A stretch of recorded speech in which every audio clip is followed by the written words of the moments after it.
నమస్కారం, నేను సైకాలజిస్ట్ బెల్లంకొండ వి. సిబ్బు. ఈరోజు పిల్లల్లో అభ్యసన లోపాలు, ఇంట్లోనే చేయాల్సిన ప్రాక్టికల్ వ్యాయామాలు గురించి విశ్లేషించుకుందాం. నేర్చుకోవడంలో ఇబ్బంది ఉంటే తెలివితేటలు లేనట్లు కాదు.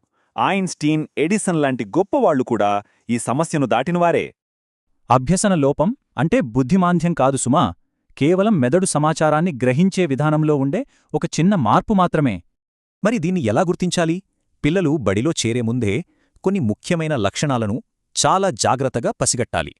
ఉదాహరణకు, డిస్లెక్సియా ఉంటే బి, డి అక్షరాలు తికమక పడతారు. అలాగే లెక్కలు కష్టంగా అనిపించడం, పెన్సిల్ సరిగ్గా పట్టుకోలేకపోవడం కూడా జరగొచ్చు. ఇవే కాకుండా మాటలు సరిగ్గా పలకలేకపోవడం లేదా ఒకేచోట కుదురుగా కూర్చోలేకపోవడం లాంటివి కూడా ముందస్తు సంకేతాలే. ఈ లక్షణాలు కనిపిస్తే కంగారు వద్దు. ఇంట్లోనే తల్లిదండ్రులు చేయించగల కొన్ని అద్భుతమైన ప్రాక్టికల్ వ్యాయామాలు ఇప్పుడు చూద్దాం. ముందుగా, ఓర్పు చాలా అవసరం. పక్కపిల్లలతో ఎప్పుడూ పోల్చకండి.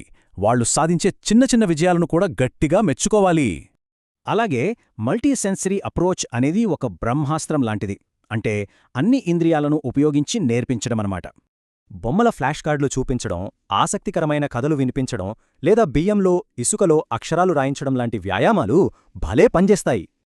ఏదైనా పెద్ద పని ఇస్తే భయపడతారు. అందుకే దాన్ని చిన్న చిన్న భాగాలుగా విడగొడితే చాలా ఆత్మవిశ్వాసంతో పూర్తి చేస్తారు.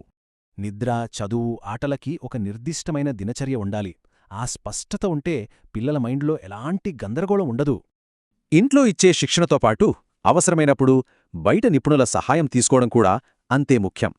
చైల్డ్ స్పెషలిస్ట్ లేదా సైకాలజిస్ట్ దగ్గరికి వెళ్ళి ఒకసారి కంప్లీట్ క్లినికల్ అసెస్మెంట్ చేయించడం అనేది చాలా కీలకమైన మొదటి అడుగు.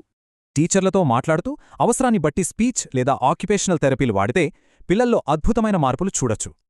సరైన శిక్షణ, అంతులేని ప్రేమ ఉంటే ప్రతి పిల్లాడు సక్సెస్ అవుతాడు. మరి ఈరోజు ఏ అద్భుతమైన ప్రతిభను వెలికితీయబోతున్నాం?